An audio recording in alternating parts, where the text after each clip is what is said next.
우리 목사님, 이기륜 목사님 아주 목소리가 우렁차고, 저는 조곤조곤하고, 예, 제 이름이 조근호거든요.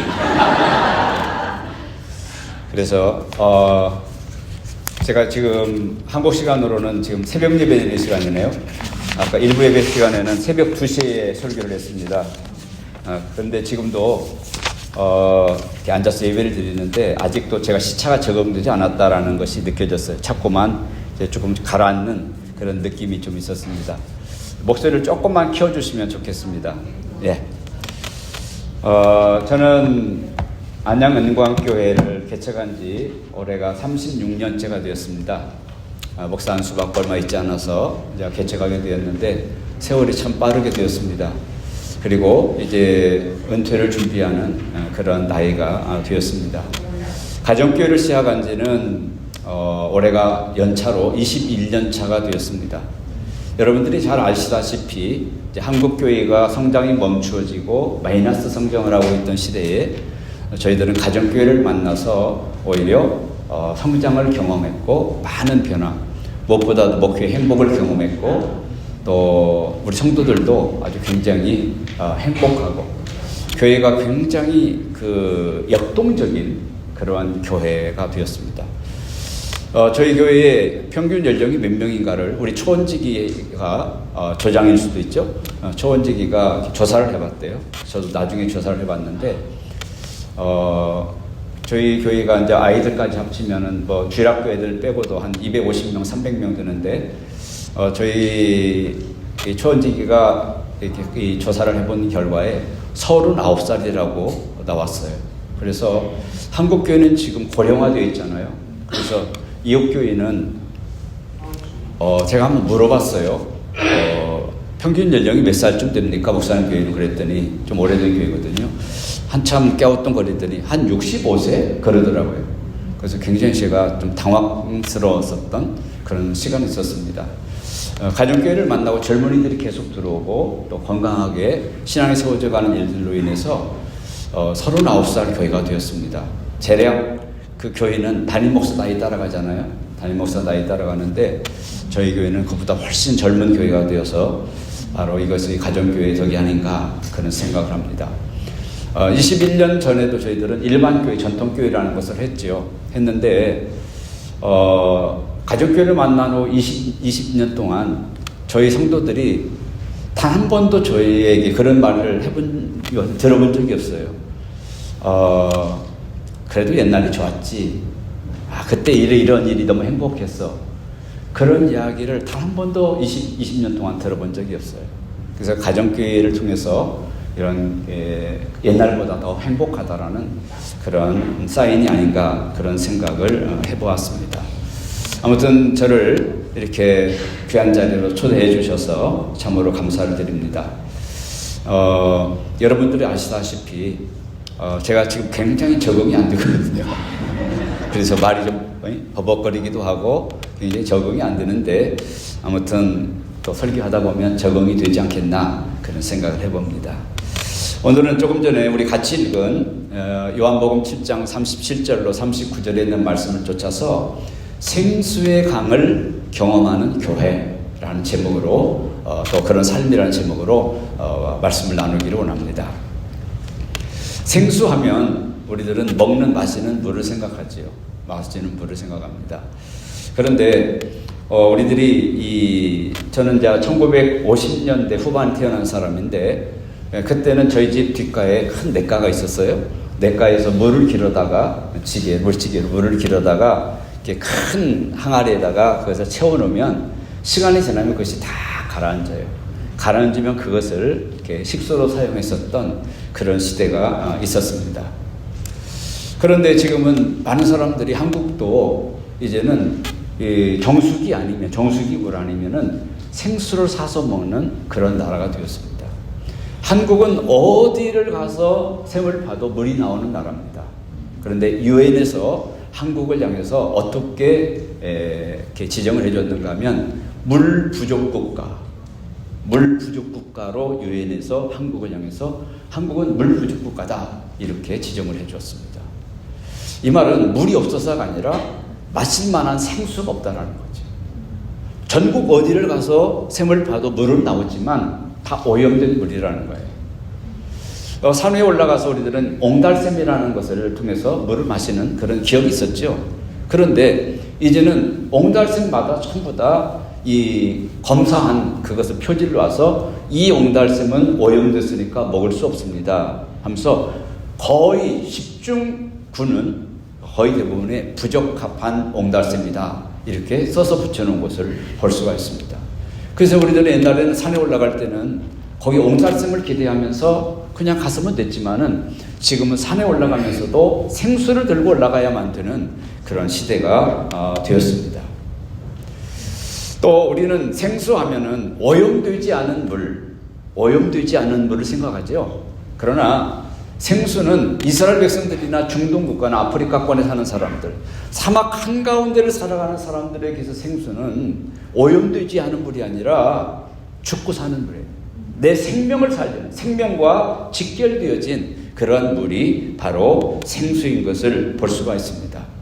그래서 오늘 이 생수라는 것이 오늘 우리의 개념이 아니라, 우리의 눈높이가 아니라 이스라엘 백성들, 사막 한가운데를 지나왔었던 사람들의 그 눈높이에서 이 생수를 생각하는 것이 좋겠다, 그런 생각이 듭니다. 오늘 명절 가장 중요한 날, 명절 가장 중요한 날인 마지막 날에, 명절 가장 중요한 날인 초막절이죠. 초막절 일주일 동안 지냈는데 그 마지막 끝날에, 가장 중요한 날에 예수님께서 벌떡 일어서셨다는 거예요. 벌떡 일어서셔서 외쳤어요. 큰 소리로 말씀하셨다. 이게 외치신 거예요. 벌떡 일어나셔서 큰 소리로 외치셨는데 뭐라고 외치셨을까? 성경에 보니까 목마른 사람 다 나에게로 와서 마셔라, 그렇게 외쳤다는 거예요. 그러면서 나를 믿는 사람은 성경이 말한 바와 같이 그 배에서 생수의 강을 경험할 것이다 라고 말씀하고 있습니다. 오늘 지금 초막절이니까 이스라엘 백성들의 20세 이상 된 남자들은 1년에 3번씩 이제 명절에 예루살렘 성으로 올라가야만 합니다. 그리고 예루살렘이 이스라엘 국경선 안에뿐만 아니라 유대인이라면 이 국경선 밖에 있는 사람들, 유대인들, 이거 디아스포라라고 하잖아요. 디아스포라들까지도 20세 이상 된 남자들은 다 올라가야 되는 거예요. 그러니까 예루살렘이 인산 이내로 미어 터지는 상황입니다. 그런데 그 마지막 날에 가장 중요한 행사가 헌수식이라는, 제가 실로암 목가에 있는 목가에 가서 금 항아리를 가지고 가서 실로암 목가에 물을 떠다가 지단 곁에 있는 은 그릇에다가 물을 계속 철철 넘쳐 흐를 때까지 부어드리는 이 행사가 이 명절 끝날에 가장 하이라이트, 그러한 행사인 것을 볼 수 있습니다. 그러니까 마지막 순간에 그 헌수식을 보기 위해서 수백만의 사람들이 그 헌수식 장면을 바라보고 있는 거예요. 제사장이 물을 붓습니다. 뭐 그 이전부터 실로암 목가에 가서 물을 뜨는 장면, 그래서 쭉 줄지어 와가지고 아마 그 행렬이 또 따라왔는지도 모르죠. 그리고 그 은그릇에다가 물을 붓는 장면을 수백만의 사람들이 지켜보고 있는 거예요. 근데 그런 상황 속에서 주님께서 내뜸 큰 소리로 벌떡 일어나셔서 외치시기를, 목마른 사람, 이런 의식을 보면서도 여전히 목말라 있는 사람, 여전히 갈급한 사람, 여전히 마음이 곤고한 사람은 다 내게로 오라 라고 초청하시는 이 말씀을 볼 수 있습니다. 우리가 먼저 이 초막절 행사니까 초막절을 왜 지키는가, 3가지 큰 의미가 있습니다. 첫째로는 기억하자, 그 다음에 교육하자예요.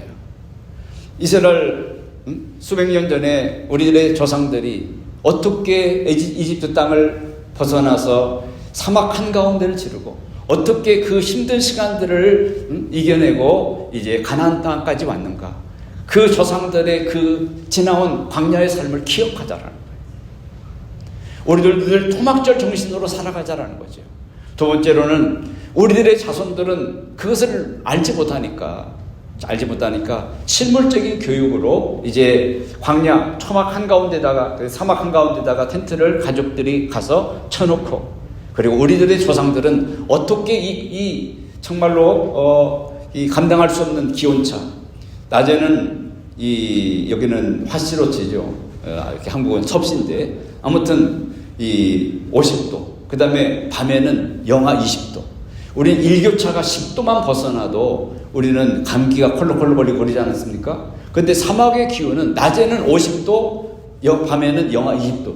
그래서 70도, 60, 70도 정도의 일교차가 있는 거예요. 그런 상황 속에서 우리들의 조상들이 어떻게 살아냈는가? 그러면서도 그것을 살아낼 수 있었던 것은 하나님의 은혜가 아니었으면 안 됐다. 이 사실들을 실물적으로 가르치기 위한 교육의 현장으로서 이 초막절 절기를 지키는 거예요. 크게 두 번째로는 왜 초막절 절기를 지키느냐? 그것은 감사예요. 감사. 이스라엘 백성들에게 있어서 이 광야를 지나는 동안에 가장 큰 절박한 문제는 언제나 물이었어요. 물. 그들은 홍해를 건너는 어마어마한 그러한 이 기적의 현장에 있었던 사람입니다. 100번 죽어도 잊을 수 없을 만큼의 각인도 이어진 사건, 이 어마어마한 어메이징한 사건이 바로 이 홍해를 건너는 사건 아닙니까?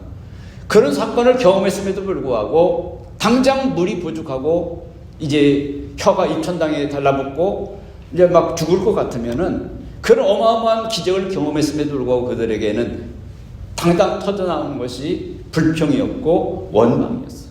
그런 어마어마한 사건을 경험했음에도 불구하고. 그래서 그들은 늘 부르는 노래가 있어요. 우리들이 늘 불렀던 노래가 있죠.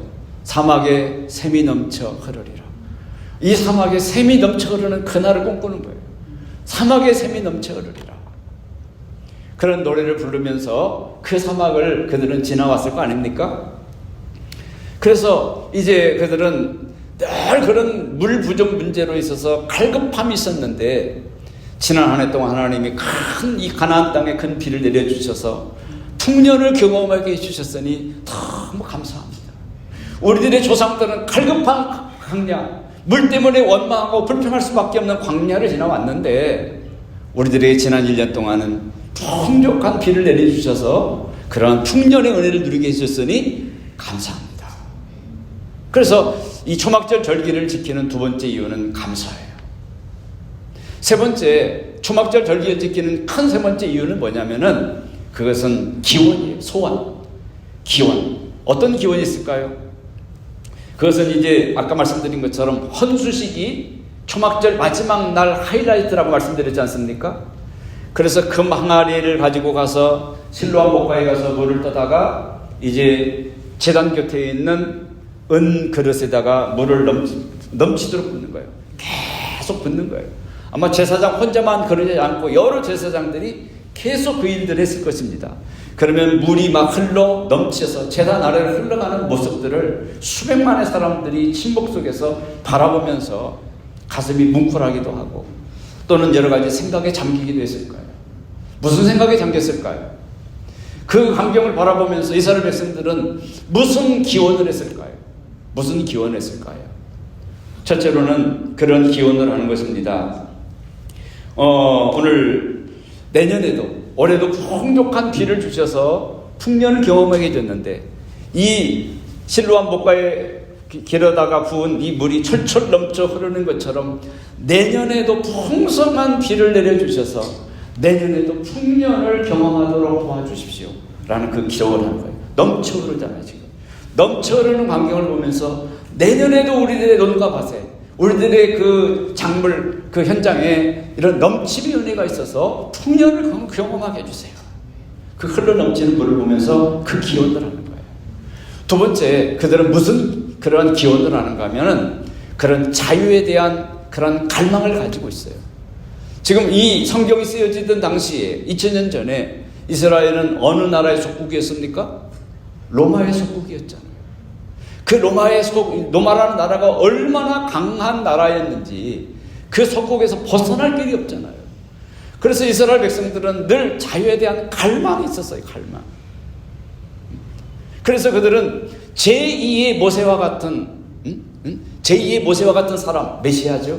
제2의 모세가 빨리 와가지고 우리들이 해결할 수 없는 이 로마로부터 우리를 구원해 주어서 우리를 해금 정말로 진정한 마음에 그러한 자유, 우리들의 자유에 대한 갈망이 있으니까, 목마름이 있으니까 이 자유에 대한 이 목마름을 해결시켜 줄 제2의 메시아가 빨리 좀 왔으면 좋겠습니다.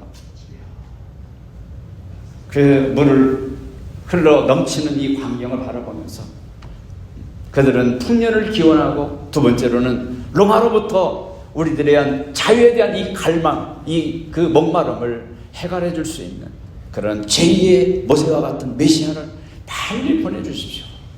이 기원, 이 갈망, 이 소원이 그 모습을 바라보면서 있는 거예요. 세 번째로는 궁극적으로 우리 모두는 다 초막 인생이잖아요. 다 광야를 지나는 사막과 같은 메마른 삶들을 살아가잖아요. 여러분들이 지난 한 주 동안 그런 삶을 살아왔던 치열한 물밑 싸움들, 눈치 싸움들, 치열한 싸움을 했잖아요.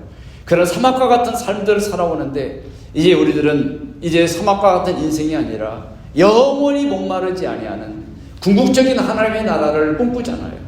그렇잖아요. 그런 나라를 속히 보내주십시오. 그런 나라를 속히 보내주십시오. 우리가 일제 36년 동안에 이 자유를 뭡니까? 억압당하고 또 주권들이 상실되어지고 우리들이 농사를 지은 것들을 다 수탈당하고 그런 36년의 세월들을 보냈잖아요. 우리 저기 뒤에 102세 된 어머니가 오셨어요. 저희 어머니가 살아계셨으면 지금 104세입니다. 104세. 그런데 아무튼 102살 되신 어머니가 오셨는데 그 일제시대 때를 다 기억할 거예요. 다 기억할 텐데 자유를 빼앗기고 주권을 빼앗기고 국토를 빼앗기고 경작한 모든 것들을 수탈당하는 그런 참 힘든 세월들을 보냈잖아요. 그때 우리 어머니들, 우리 아버지들은 무슨 꿈을 꾸었겠습니까?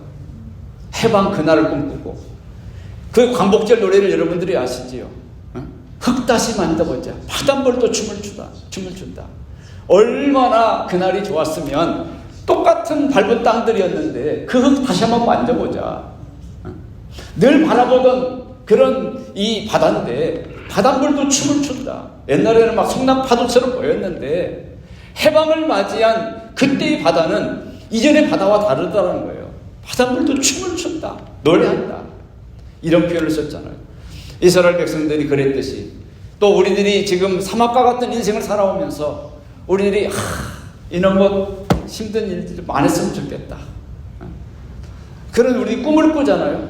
이스라엘 백성들이 무슨 기원을 하는가 하면은 실로암 샘물을 갖다 부어서 그것이 넘쳐 흐르는 광경을 바라보면서 영원히 목마르지 않은 궁극적인 하나님의 나라를 꿈꾸는 그런 일들이 있었던 것을 볼 수가 있습니다. 그런데 여러분, 수백 많은 사람들이 그 넘쳐 흐르는 그 제단 곁에 은그릇에 넘쳐 흐르는 물을 바라보는, 넉넉고 바라보는 그 모습을 바라보면서 우리 주님께서 벌떡 일어나셨다. 그리고 고함을 치는 거예요. 뭐라고 고함을 칩니까? 목마른 사람 다 내게로 오라. 주님의 눈에 비춰진 그 수백만의 그 광경을 쳐다보고 있는 수백만의 영혼들을 바라보니까 우리 주님의 눈으로 그들의 모습은 어떤 모습이었습니까? 여전히 목마른 모습이었어요. 그래서 주님께서 벌떡 일어나셔서 고함을 치시는 거예요. 고함을 치시는 거예요.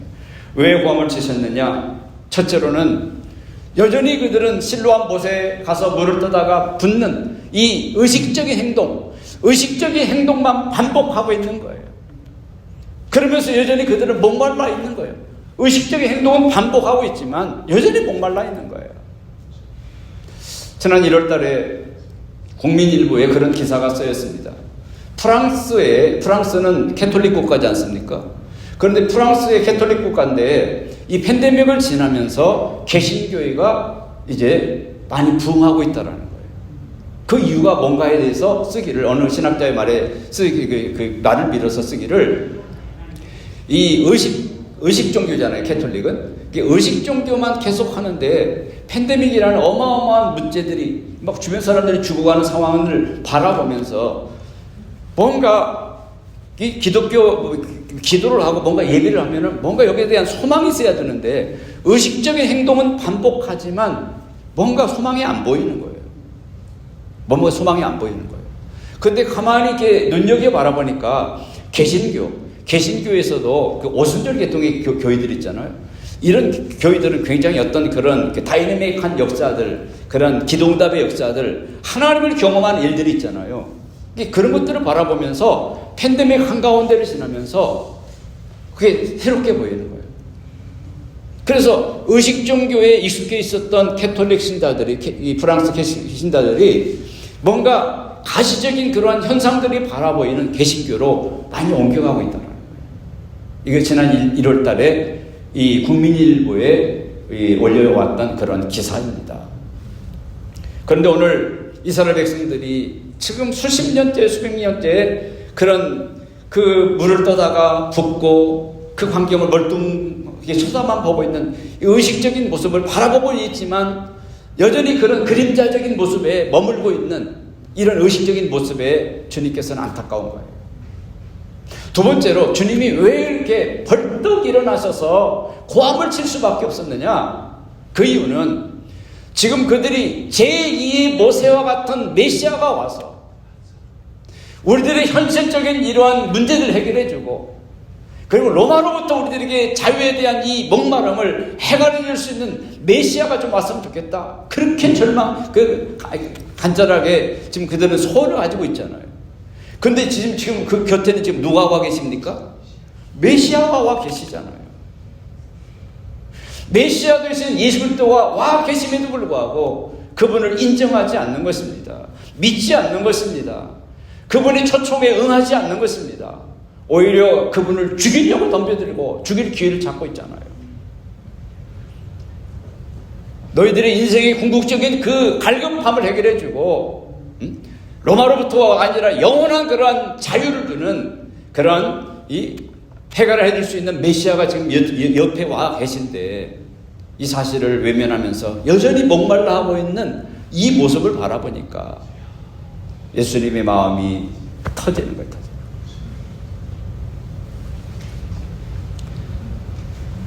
세 번째로는 왜 주님께서 그렇게 목말라 그들에 대한 안타까움이 있느냐? 그것은 바로 이제 뭔가 이 의식적인 행동, 물을 떠다가 붓고 철철 넘치는 그 광경을 보는 이 의식적인 행동을 보고 이제는 갈 길 본 사람들이 등을 돌리고 이제 고향으로 바쁜 발걸음 옮기고 있지 않겠습니까? 근데 예수님께서 그 모습을 바라보니까, 그 뒷모습을 바라보니까 뭔가 생수를 경험했다면, 그 생수가 그들의 심령 속에 강처럼 흐르고 있다고 한다면 그들은 지금 어떤 모습으로 그들의 고향을 향해서 발걸음 뛰고 있어야 됩니까? 껑충껑충 뛰면서 활력이 넘치는 모습으로, 뭔가 소망이 넘치는 모습으로 이제 고향을 향해서 등을 돌리고 가는 모습이 보여야 되는데, 그는 의식적인 행동은 보았지만, 예식은 치렀지만 여전히 그들은 목마른 채로, 여전히 그들은 축 늘어진 어깨를 하면서 소망 없이 그들의 고향과 삶의 터전으로 내려가고 있는 거예요. 이 모습을 바라보니까 우리 주님이 막 속이 터지는 거예요. 속이 터지는. 이 미국은 참으로 좋은 땅 아닙니까? 저도 미국은 몇 번은 와봤지만 자주 올 수 있는 땅은 아니지 않습니까? 그래서 제 아내랑 이제 우리 가정교회는 늘 원칙이 부부와 같이 움직이는 건데, 제 아내랑 왔는데 잠을 못 자는 거예요. 물론 나이도 있지만은 잠을 못 자고 밤새도록 지척이고, 아침에 그러는 거예요. 여보, 나 밤새 한숨도 못 잤어. 좀 일주일째 그러고 있는 거예요. 일주일째.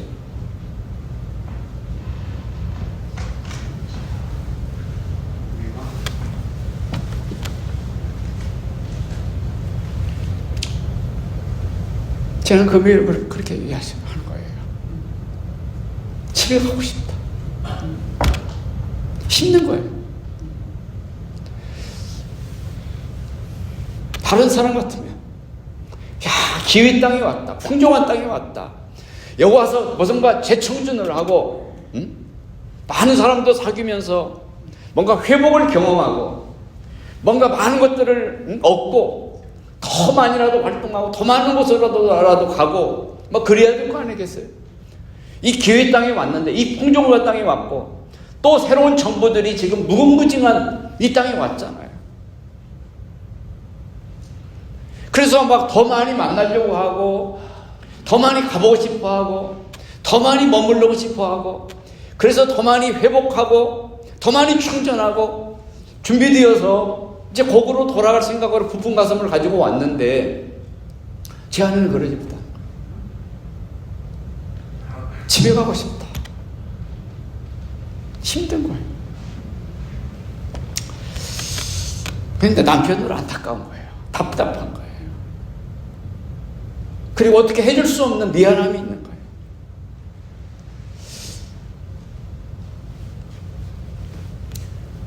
우리 주님께서 당신의 백성들이 실로암 목가에서 기르던 물을 보고 넘쳐흐르는 그 광경을 보고 환호도 해보고 그런 의식적인 행동들을 그들은 목격하고 돌아가지만,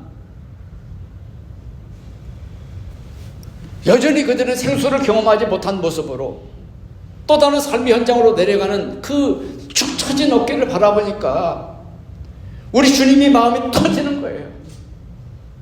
터지는 거예요.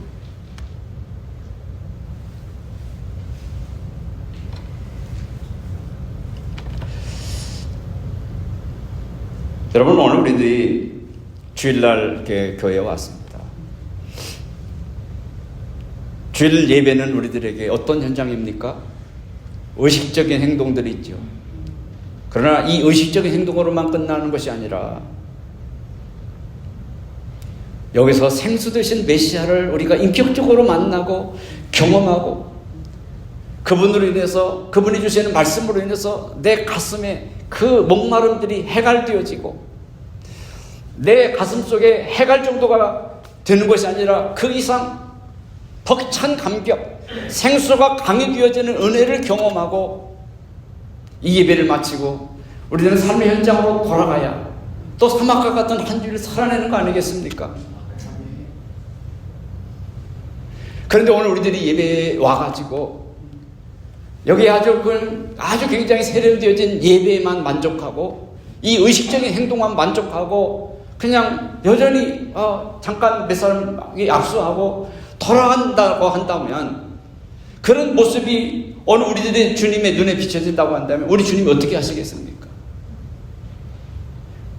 예배 그 자체로만 만족하고 여기서 생수를 경험하지 못하고 이 한 주간 동안 살아가야 될 생수되는 말씀을 내 안에 새기지 못하고 그리고 다시 우리의 삶의 현장으로 축 처진 어깨를 하고 돌아간다고 한다면, 그런 우리를 향해서 주님이 벌떡 일어나실 거예요. 우리들의 영혼을 향해서 주님이 고함을 치실 거예요. 너 사막 같은 또 한 주간을 살아가야 되는데 어떻게 하려고 그런 주일 예배에는 요식적인 행위만 마치고 시기주처럼 예배당만 왔다 갔다 하고 왜 그 모습으로 또 한 주에 어떻게 사막 같은 세상을 살아가려고 그래?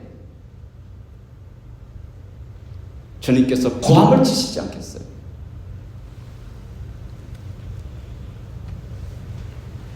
우리들 매주 금요일마다 목장이라는 것을 합니다. 목장 모임의 목적이 무엇입니까? 목장 모임의 따뜻한 그런 분위기를 통해서 주님의 사랑을 경험하고 서로 나눔을 통해서 하나님의 치유를 경험하고 그리고 기도응답의 나눔을 통해서 하나님의 능력을 경험하는 거 아닙니까? 야, 암이 나왔대. 비자 문제가 해결됐대. 영주권이 나왔대. 우리 인력으로 이 미국이라는 땅 얼마나 이 원칙이 강한 나라입니까? 그렇잖아요. 그런데 그런 문제들이 법을 초월해서 문제가 해결됐다라고 여러분들이 들은 기억들이 있을 거예요. 우리 입이 딱딱 벌어지면서 야, 하나님의 놀라우심을 찬양하다 하자 그러지 않습니까? 이와 같이 우리가 이 기도 응답을 통해서 하나님의 전능하심을 경험하는 거잖아요. 그런데 우리가 목장에 와가지고 웃고 떠들고 맛있는 거 나눠 먹고 그랬는데 우리들의 목장 모임이 신변 잡기나 나누고 자기 재미있는 얘기나 개걸스럽게 나누고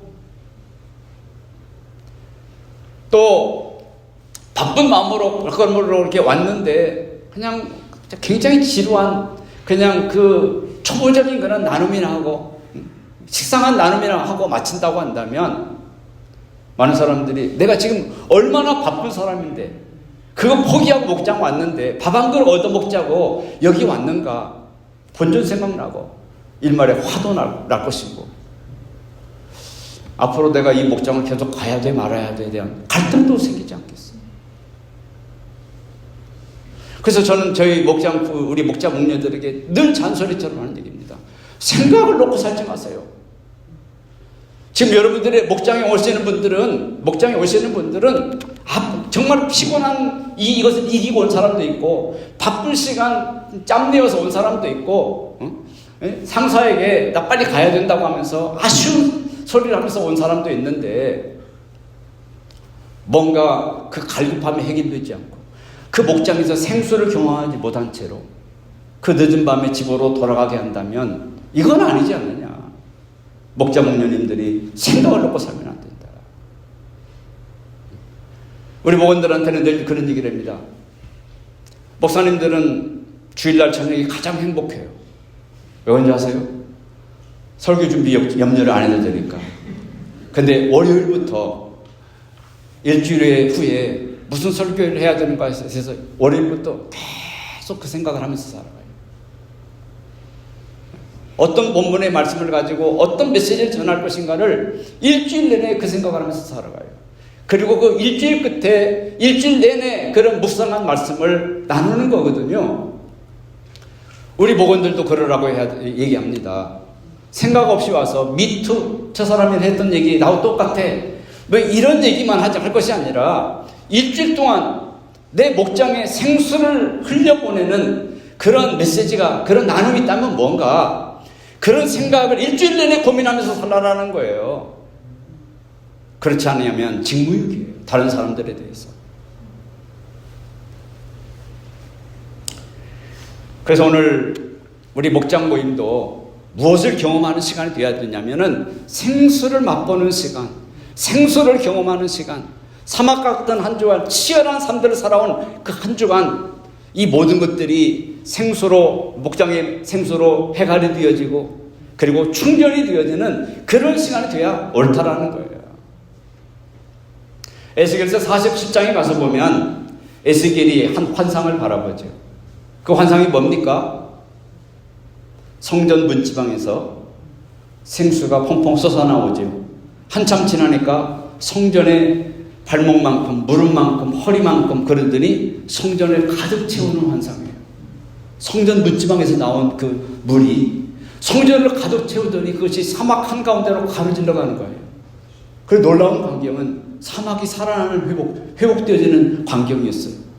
그리고 그 생수가 어디로 갑니까? 죽은 바다 아라바 사해 바다로 흘러내려가는데 죽었던 바다가 살아나는 거예요. 그래서 회생의 역사들 그리고 주변에 있는 나무들이 살아나고 그 다음에 사라졌던 고기들이 다시 살아나는 이런 이 회생의 역사, 회복의 역사. 강 좌우에 있었던 수많은 그런 나무들이 이제 막 그런 순을 내면서 많이 번성하는 번성의 역사. 그래서 에스겔을 통해서 하나님 보여주신 환상은 죽었던 사막이 살아나고 죽었던 사해바다가 살아나는 회생의 역사, 그리고 회복의 역사, 그리고 번성의 역사, 이것을 보여줍니다. 여러분, 이 에스겔서를 통해서 보여줬던 이 환상이 언제 성취됩니까? 사도행전 2장에 나와 있는 오순절 사건이에요. 마가 다락방에 사람들이 모여들었어요. 그때만 해도 이제 자기의 스승 메시아 예수 그리스도를 떠나보낸 다음에 얼마나 그들이 초췌한 모습일까요? 얼마나 두려운 모습이었을까요? 그런데 그 마가 다락방에서 전혀 기도하기에 힘썼을 때에 성령이 불의 혀처럼 급하고 강한 바람처럼 그들에게 나타나셔서 그 안에 있는 모든 사람들이 방언을 하고 난리가 났잖아요. 다른 말로 하면 생수가 강을 이루는 것처럼 성령의 강의 역사들이 거기 나타나는 거예요. 각기 다른 나라의 방언으로 말하고 어마어마한 역사들이 일어났어요. 그러면서 사도행전은 무슨 얘기를 하고 있습니까? 회생의 역사를 얘기하고 있는 것이고 회복의 역사를 얘기하고 있는 것이고 그 다음에 번성, 복음을 증거하는 그러한 역사들을 얘기하고 있는 거. 이게 사도행전 얘기지 않습니까? 오늘 그 사도행전적인 역사들은 지금도 우리들에게 반복되고 있어야 된다는 사실이에요. 근데 우리들이 주일날 예배 와가지고 그냥 예식에 머무르는 그런 수준으로 머물다 간다고 한다면 우리 주님이 얼마나 답답할까요? 얼마나 안타까울까요? 오늘 우리를 향해서 벌떡 일어나시고 화를 치실 거예요. 너 한 주일 또 어떻게 살려고 그래? 사막과 같은 인생에 해갈이 없으니까 마음의 곤고함과 답답함, 이 목마름이 누구에게 타켓으로 쏘아집니까? 배우자예요. 자녀들에게. 제가 지난 1월 달에 호주를 강의하고 왔는데 어느 목사님이 그러는 거예요. 목사님, 저를 위해서 기도해 주시면 죄 문제가 해결될 것 같습니다. 기도해 주셨어요. 또 어느 사모님은 쉬는 시간이었는데 처음 보는 분이에요. 제 오른손을 잡아 끌더니 자기 머리 얹히는 사모님인데 목사님 안수 좀 해주세요. 안수 좀 해주세요. 멜번에서 오신 분. 제가 얼마나 당황했는지 몰라요. 오늘 정말로 우리가 사막 같은 인생인데 오늘 내 삶이 이 부분에서 주일날마다 목장 모임에서 치유가 되어지고 해결이 안 되어지면 가장 먼저 희생타가 되어지는 게 누구냐? 배우자와 자녀들이에요. 그래서 가서 보니까 목회자들의 가정에 아픔들이 있더라고요.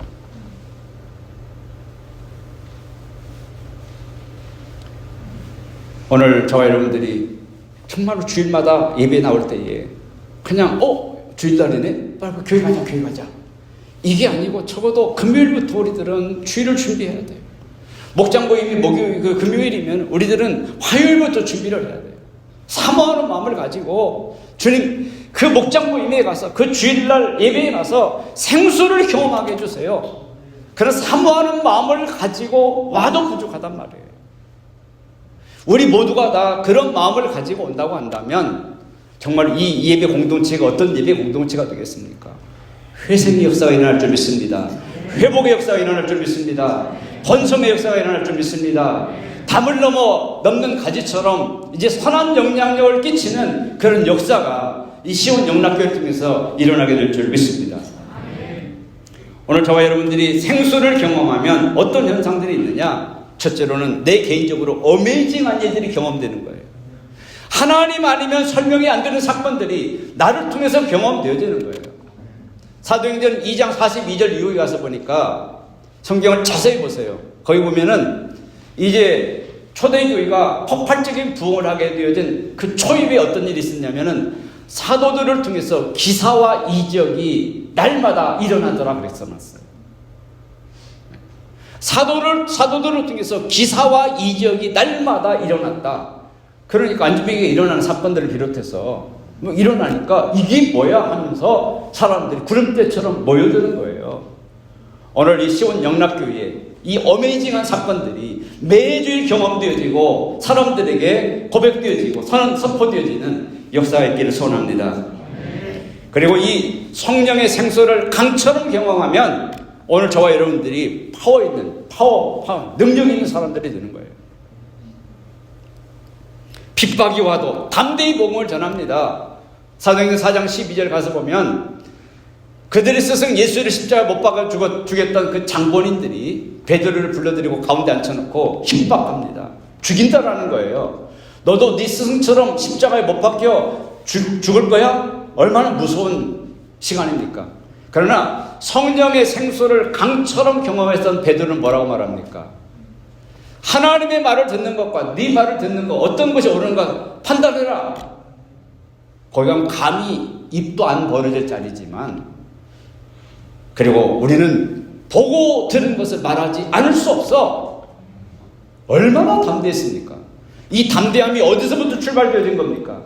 생수의 강을 경험했기 때문에 그래요.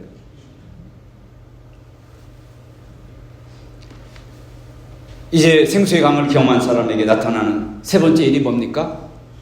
주의 복음을 힘써서 전하는, 땅끝까지 전하는.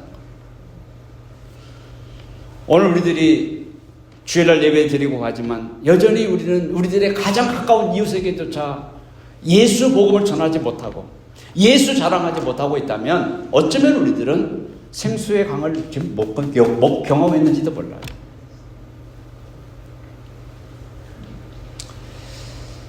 이제 저와 여러분들이 초대교회 사람들이 생수의 강을 경험하기 위해서 전혀 기도하기에 힘썼다 라고 말씀하신 것처럼 저와 여러분들도 정말로 전혀 기도하기에 힘씁니다. 그래서 이 시온 영락교회의 성도들이 기도가 강한 교회, 말씀의 사모함이 강한, 합력이 강한 교회, 주의 종과 목자 목녀님들을 존중하는 교회, 한 방향을 향해서 같이 노를 저어가는 교회. 그래서 시간이 지날수록 한 방향으로 노를 저어가다 보면 스피드도 있지만은 더욱더 뭡니까? 파워를 크게 일으키면서 갈 수 있잖아요. 그런 교회, 딴지 걸지 않고 이런 교회가 되어지면 정말 얼마나 파워풀한 교회가 되겠습니까? 제주도를 가기 위해서는 김포에 가서 비행기를 타는 경우들이 많습니다. 비행기를 타고 막 이륙해서 한 300피트쯤 올라가서 보면은 도도히 흐르는 한강을 볼 수 있습니다. 한강 아시죠? 한 500피트쯤 올라간다고 치십시다. 그러면 그 한강을 이루는 셋강들이 보입니다. 셋강. 큰 지류죠. 셋강을 보입니다. 조금 더 올라가면 그 셋강을 이루는 큰 냇가들이 보일 것입니다. 그리고 더 올라가면 작은 냇가와 실개천들이 보일 것입니다. 우리들의 목장 모임이 12명이라고 치십시다. 근데 어떤 사람은 실개천에 나누고 합니다. 실개천만큼의 보일락말락한 그런 생수를 흘려보내는 거예요. 겨우 자기 목 죽이기도 부족할 정도의 그런 실개천에 나누고 하는 사람이 있어요. 어떤 사람은 큰 냇가 정도의 나눔을 하는 사람이 있어요. 그런가 하면 어떤 사람의 나눔은 셋강 정도의 그런 파워 있는 나눔을 하는 거예요. 죽었다 살아날 뻔 알았어. 우리 목원들, 우리 목자님 못 볼 뻔 말았어. 차가 완전히 부서졌는데 오늘 멀쩡하게 와지. 야, 진짜 뭐 이런 거 있잖아요. 네. 뭐 이런 지금 색강 정도 수준의 나눔들. 지난주에 내가 몸이 아파가지고 병원에 갔는데 암 진단이라고 해가지고 나는 이제 죽었다. 하면서 내 재산을 어떻게 정리하고 무슨 유언을 해야 될 것인가. 그 생각하면서 일주일 내내 지났는데 또 병원에 가서 검사를 해봤더니 암이 아니래. 뭐 이런 이야기들. 뭐 이런 이야기들을 우리가 딱 듣는 거예요. 그리고 뭐 여기는 영주권에 목을 매잖아요. 그런데 오랫동안 했었던 문제인데, 길어왔었던 문제인데, 노력했었던 문제인데 어느 날 갑자기 딱 문제가 해결된 거예요. 이번에도 구문재 총무님이 시민권을 영주권 가지고 있었는데 시민권을 취득하지 않으면 재산상의 불이익이 있어가지고 시민권을 취득하려고 노력을 많이 했어요. 가지고 한국에서 미국에 들어와 있는 시간 많이 가졌는데 이제는 조금 더 늦게 나올란가 보다 시민권이. 가지고 이제 한국 갈 이번에 오늘쯤 한국 갈 비행기 티켓을 다 예매하고 왔는데 컨퍼런스에 오셔가지고 와서 선서하라, 시민권 선서하라고 했다라는 거예요. 가지고 막 좋아가지고 어리둥절해가지고 아무튼 이런 나눔들을 하는 거예요. 이런 나눔들을 하면 색강 정도의 나눔, 큰 냇가 정도의 나눔이잖아요. 이런 나눔들이 도도히 흘러서 한 5명, 6명쯤 나눔쯤 갔을 때에는 이제 한강에 근접한 거스를 수 없는 그런 생수의 강을 경험하게 될 거예요. 여러분, 그 강물을 누가 마실 것입니까? 나눔만큼만 마실 것입니까? 그렇지 않지요. 거기에 참여한 모든 사람들이 그 생수와 같은 강을 이룬 그런 생수들을 벌컥벌컥 마시지 않겠습니까? 그러면서 한 줄 살아낼 수 있는 용기와 자신감을 얻고 돌아가는 거 아니겠어요? 그렇잖아요. 배영진 목사라는 분이 있습니다. 그분이 이런 칼럼을 하나 썼어요. 어떤 목장 모임이 잘하는 목장 모임이냐? 우리는 보통 짧게 모여도 3시간, 길게 모이면 4시간. 엊그저께도 우리 이 싱글 초원 하나를 보니까 싱글 목장 초원 중에 이렇게 싱글 초원에 둘이 있는데 그 중에 한 목장이 새벽 12시 50분이 됐는데 내가 CCTV로 보니까 여전히 모이고 있는 거예요. 12시 50분인데. 네. 그래서 그 늦은 시간에 이제 집을 가면 차돌도 없고 큰 대로에서는 큰 사거리에 신호등이만 외로이 서 있잖아요. 근데 막 달려가다가 빨간불이 탁 켜졌어. 그러면 큰 사거리니까 꽤 시간이 있잖아요. 파란불이 켜진다면은. 그런데 파란불이 켜지기를 바라보면서 앞을 탁 응시하고 있는데 그 짧은 시간에 핸들을 부여잡고 앞을 응시하고 있다가 갑자기 생각하는 거예요. 지난 3-4시간 동안 나 뭐 했지?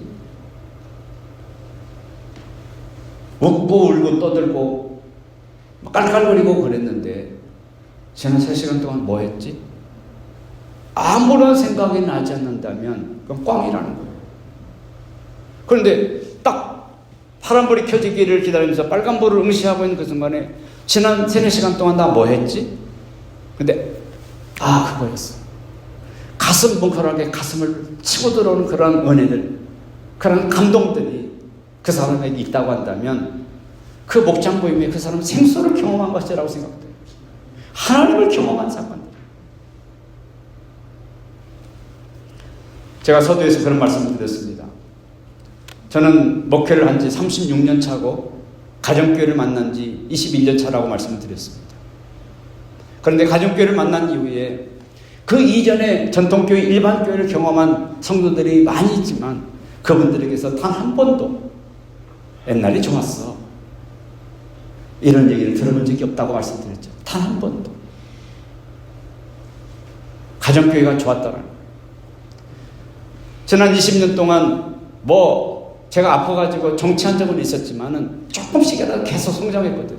성장을 했는데 한국교회가 전부 다 내리막길을 걷고 있고 한국교회의 미래를 걱정하고 있는 사람들의 이구동성으로 한국교회의 미래를 염려하고 있는 그때에 저희 교회는 가정교회를 만나서 계속 성장을 경험했어요.